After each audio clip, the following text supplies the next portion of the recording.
दशकों से ये मांग और मंथन चल रहा था कि गांव में उद्योग क्यों नहीं लगते।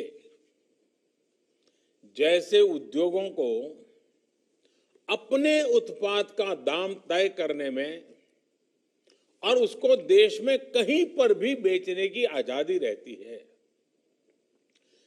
वैसी सुविधा किसानों को क्यों नहीं मिलती। ये अन्याय किसानों के साथ क्यों हो रहा है। अब ऐसा तो नहीं होता कि अगर साबुन का उद्योग किसी शहर में लगा है तो उसकी बिक्री सिर्फ उसी शहर में होगी। कि साबुन तो देश के हर कोने में, दुनिया में कहीं पर भी बिक सकता है, लेकिन खेती में अब तक ऐसा नहीं होता था। जहां अनाज पैदा होता है तो किसान को स्थानीय मंडी में जाकर के ही उसको बेचना पड़ता था।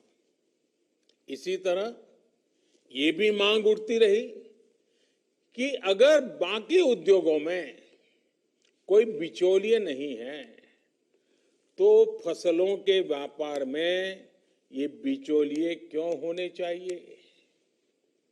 अगर उद्योगों के विकास के लिए इंफ्रास्ट्रक्चर तैयार होता है तो वैसा ही आधुनिक इंफ्रास्ट्रक्चर कृषि के लिए भी मिलना चाहिए। साथियों, अब आत्मनिर्भर भारत अभियान के तहत किसान और खेती से जुड़े इन सारे सवालों के समाधान ढूंढे जा रहे हैं।